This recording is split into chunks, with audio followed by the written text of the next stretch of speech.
नमस्कार विद्यार्थी मित्रांनो. आज आपण एफ-वाय बी-कॉम या वर्गाच्या व्यावसायिक अर्थशास्त्र या विषयाच्या अभ्यासक्रमाला प्रत्यक्ष सुरुवात करणार आहोत. मागील लेक्चरमध्ये आपण व्यावसायिक अर्थशास्त्राचा अभ्यासक्रम आणि त्याची ओळख करून घेतली होती. आज प्रत्यक्षपणे आपण पहिल्या चॅप्टरमधील पहिला घटक आज सुरू करणार आहोत. तर विद्यार्थी मित्रांनो, पहिल्या चॅप्टरचा ओळख करून घेत असताना आपण पाहिलं होतं की पहिला चॅप्टर हा पूर्णपणे व्यावसायिक अर्थशास्त्राचा अर्थ आणि त्याच्या मूलभूत संकल्पना यांच्याशी संबंधित आहे. म्हणजेच यामधून आपल्याला सर्वप्रथम या व्यावसायिक अर्थशास्त्राची ओळख करून घ्यायची आणि त्याच्याशी निगडीत असणाऱ्या ज्या महत्त्वाच्या संकल्पना आहेत त्यांचा अभ्यास करायचा आहे.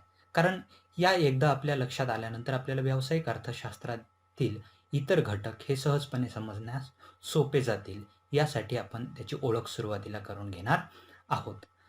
पहिल्या चॅप्टरमधला पहिला घटक जो आहे तो आहे व्यावसायिक अर्थशास्त्राचा अर्थ आणि त्याचं स्वरूप.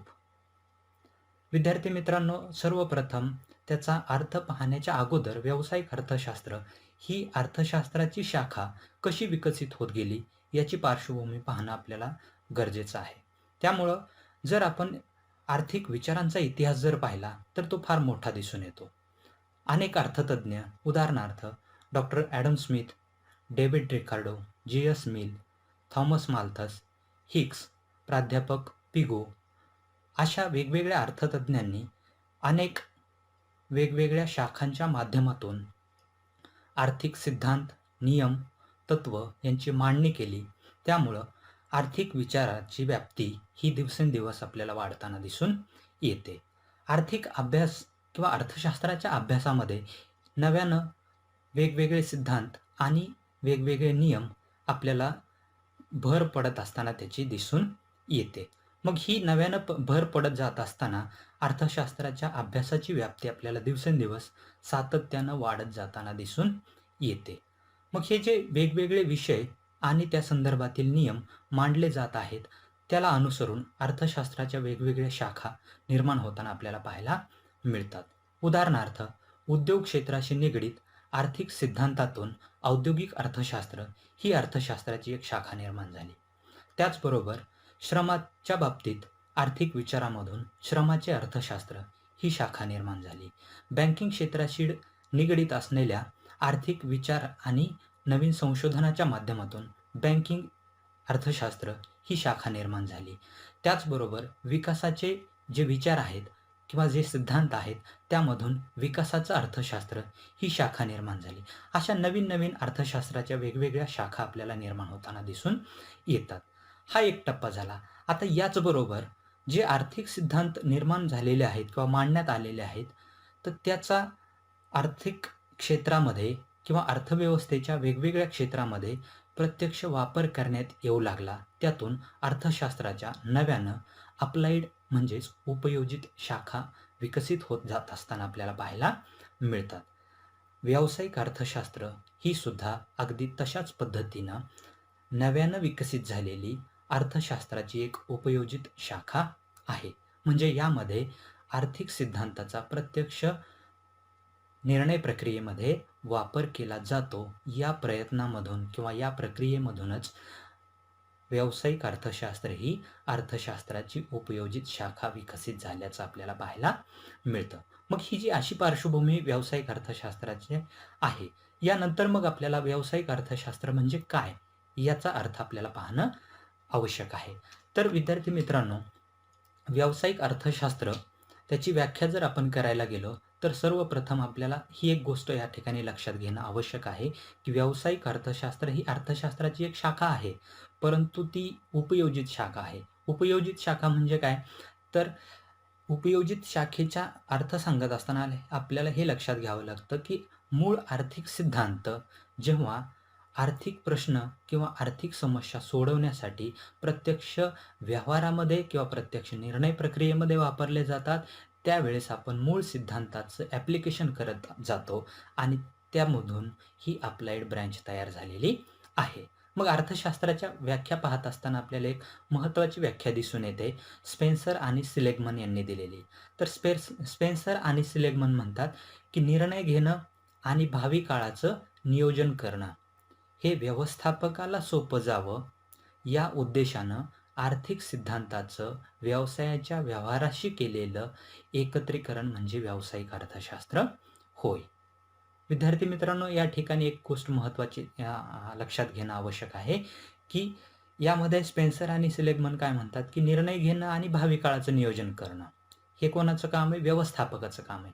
आणि मग व्यवस्थापकाला हे निर्णय घेण्याचं आणि भावी काळाचं नियोजन करण्याचं काम सोपं जावं या उद्देशानं आर्थिक सिद्धांताचा व्यवसायाच्या व्यवहाराशी प्रत्यक्ष वापर करणं म्हणजे व्यावसायिक अर्थशास्त्र होय. असं सिलेगमन आणि स्पेन्सर यांनी या व्याख्येमधून व्यावसायिक अर्थशास्त्राचा अर्थ स्पष्ट केलेला आहे.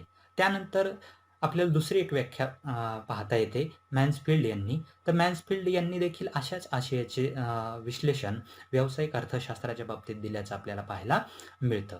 मॅन्सफिल्ड असं म्हणतात, की व्यावसायिक अर्थशास्त्र हे महत्त्वाच्या व्यवस्थापकीय निर्णयांच्या प्रश्नाबाबत आर्थिक संकल्पना व आर्थिक विश्लेषणाचा वापर करण्याशी संबंधित आहे. म्हणजे मॅन्सफिल्ड यांनी देखील तशाच पद्धतीने हे विश्लेषण दिलेलं आहे, की मॅन्सफिल्डही देखील हे कबूल करतात, की व्यवस्थापकीय निर्णय घेत असताना जे काही प्रश्न निर्माण होत असतात, हे प्रश्न सोडवित असताना आर्थिक संकल्पना व आर्थिक विश्लेषणाचा वापर करण्याशी संबंधित हे शास्त्र असल्यामुळं त्याला व्यावसायिक अर्थशास्त्र असं म्हटलं जातं. तर विद्यार्थी मित्रांनो, अशा पद्धतीने आपल्याला व्यावसायिक अर्थशास्त्राचा अर्थ समजून घेता येतो. परत या ठिकाणी एक गोष्ट महत्त्वाची लक्षात ठेवणं आवश्यक आहे, की व्यावसायिक अर्थशास्त्र हे अर्थशास्त्राची उपयोजित शाखा आहे आणि उपयोजित शाखा आहे या म्हणजेच आर्थिक सिद्धांताचा प्रत्यक्ष व्यवसायाच्या निर्णय प्रक्रियेमध्ये वापर केला जातो. त्यानंतर विद्यार्थी मित्रांनो, आपल्याला पाहायचं आहे व्यावसायिक अर्थशास्त्राचं स्वरूप, की व्यावसायिक अर्थशास्त्र नेमकं कोणत्या स्वरूपाचं आहे. तर आपण जर त्याच्या व्याख्येमधून काही अर्थ लक्षात घेतला, तर आपल्याला सुरुवातीला हे लक्षात येतं, की आर्थिक सिद्धांताचं व्यवहारातील उपयोजन केलं जातंय. म्हणजेच की आर्थिक सिद्धांत जे आहेत, हे आर्थिक सिद्धांत प्रत्यक्ष व्यवहारामध्ये वापरले जाणार आहेत किंवा वापर केला जातो. जेव्हा कुठल्याही परिस्थितीमध्ये विशिष्ट प्रश्न निर्माण झाले, तर त्याला अनुसरून सिद्धांताचा प्रत्यक्ष ते प्रश्न सोडवण्यासाठी वापर करणं हे या ठिकाणी अपेक्षित आहे. आता त्यानंतर जर आपण पाहिलं, तर व्यावसायिक अर्थशास्त्र हे सूक्ष्म स्वरूपाचा अभ्यास करणारं शास्त्र आहे.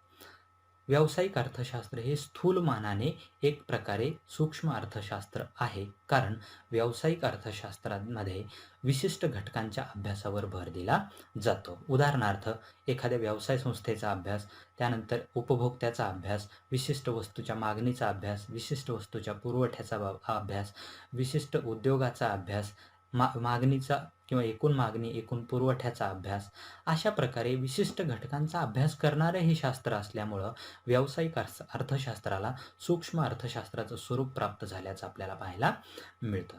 त्यानंतर आणखी आपल्याला स्वरूप स्पष्ट करताना हे सांगता येईल, की दुर्मिळ साधनसामग्रीचा पर्याप्त वापर करण्याच्या बाबतीत देखील व्यावसायिक अर्थशास्त्र महत्त्वाचा मार्गदर्शक म्हणून आपल्याला समोर येताना दिसून येतं. कारण ज्यावेळेस व्यवसाय संस्था कुठल्याही वस्तूचं उत्पादन करत असतात, त्यावेळेस त्या उत्पादनासाठी लागणारी साधनसामग्री ही मर्यादित असते आणि ती दुर्मिळसुद्धा असते. कुठलीही साधनं ही अमर्याद आणि जेवढी आवश्यक असतील तेवढ्या प्रमाणात आपल्याला कधीही उपलब्ध होऊ शकत नाहीत. त्यामुळे आपल्याला ही साधनं दुर्मिळ असतात. त्यामुळं त्याचा कार्यक्षमपणे वापर कशा पद्धतीनं करता येईल आणि त्यातून उत्पादन क्षमता कशी वाढवता येईल, या अनुषंगानं हे शास्त्र मार्गदर्शन करतं. म्हणून हे दुर्मिळ साधनसामग्रीच्या पर्याप्त वापरावर भर देणारं शास्त्र असल्याचं आपल्याला पाहायला मिळतं. त्यानंतर गणित व सांख्यिकी या साधनांचा वापर. विद्यार्थी मित्रांनो, जेव्हा व्यवसाय संस्था काही निर्णय घेत असते, तेव्हा हे निर्णय घेत असताना किंवा काही प्रश्न सोडवित असताना त्या संदर्भातील आकडेवारी गोळा केली जाते. उदाहरणार्थ, मागणीचा अंदाज जर बांधायचा असेल, तर मागणी संदर्भात काही आकडेवारी गोळा केली जाईल आणि त्या आकडेवारीचं विश्लेषण करून त्या संदर्भातील अंदाज शोधले जातील. म्हणून या व्यावसायिक अर्थशास्त्रामध्ये आपल्याला गणित आणि सांख्यिकी यांचा वापर मोठ्या प्रमाणात होताना पाहायला मिळतो. त्याचबरोबर खाजगी व सरकारी व्यवसायांसाठी देखील हे उपयुक्त आहे, की व्यावसायिक अर्थशास्त्र हे केवळ नफा कमवण्याच्या उद्देशानं सुरू असलेल्या खाजगी व्यवसाय संस्थांच्या कोनातूनच महत्त्वाचं नाही, तर त्याचबरोबर सार्वजनिक उपयोगिता निर्माण करणाऱ्या सरकारी व्यवसायांसाठी देखील तितकंच महत्त्वाचं असल्याचं आपल्याला पाहायला मिळतं. आणि त्यानंतर व्यावसायिक निर्णय प्रक्रियेचा हा एक मोठा आधार असतो. कारण त्याचा अर्थ स्पष्ट करत असतानाच आपण पाहिलं होतं, की व्यवस्थापकाला जे काही निर्णय घेणं गरजेचं असतं, हे निर्णय घेण्याच्या संदर्भात मार्गदर्शन करण्याचं काम हे व्यावसायिक अर्थशास्त्र करतं. म्हणून व्यावसायिक निर्णय प्रक्रियेचा आधार असण्याचं स्वरूप देखील या शास्त्राला प्राप्त होतं. जर आपण उदाहरण लक्षात घेतलं, जर समजा व्यावसायिकाला काही निर्णय घ्यायचे असतील किंवा एखाद्या उत्पादकाला काही निर्णय घ्यायचे असतील, तर हे निर्णय त्याला अतिशय अभ्यासपूर्वक आणि तितकेच स्पष्टपणे घ्यावे लागतात. आणि हे निर्णय घेत असताना व्यावसायिक अर्थशास्त्राचा मोठ्या प्रमाणावरती फायदा त्या ठिकाणी आपल्याला होताना दिसून येतो. कारण अभ्यासपूर्ण जर त्याचं विश्लेषण केलं नाही किंवा त्याचा निर्णय घेताना अभ्यास जर नसेल, तर अशा वेळेस तो निर्णय चुकला, तर त्या व्यवसाय संस्थेला मोठ्या प्रमाणात तोटा होण्याची देखील शक्यता असते आणि जर निर्णय बरोबर आला, तर व्यवसाय संस्थेला मोठ्या प्रमाणात नफा होण्याची शक्यता देखील असते. म्हणून व्यवसाय संस्थेच्या दृष्टिकोनातून हे आणि एकूणच व्यावसायिक अर्थशास्त्र हे व्यावसायिक निर्णय प्रक्रियेच्या बाबतीत एक आधारभूत घटक म्हणून समोर येताना आपल्याला पाहायला मिळतं. असं एक स्वरूप आपल्याला व्यावसायिक अर्थशास्त्राचं दिसून येतं.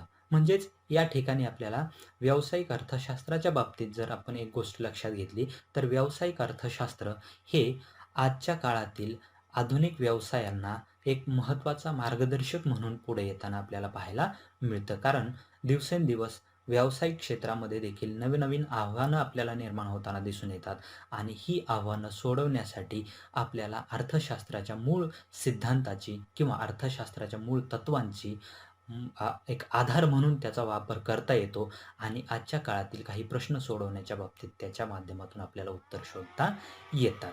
अशा पद्धतीनं आपल्याला त्याचा अर्थ आणि स्वरूप लक्षात घेता येतं. यानंतर पुढच्या लेक्चरमध्ये आपण याच्या पुढील घटक की व्यावसायिक अर्थशास्त्राची व्याप्ती आणि व्यावसायिक अर्थशास्त्राचं महत्त्व या संदर्भातले विश्लेषण करणार आहोत. या अगोदर पाहिलेल्या घटकांमध्ये जर आपल्याला काही समस्या असतील, तर आपण आपल्या समस्या कॉमेंट बॉक्समध्ये नोंदवून देऊ शकता. त्यानंतर त्याला उत्तरंही नक्कीच दिली जातील. धन्यवाद.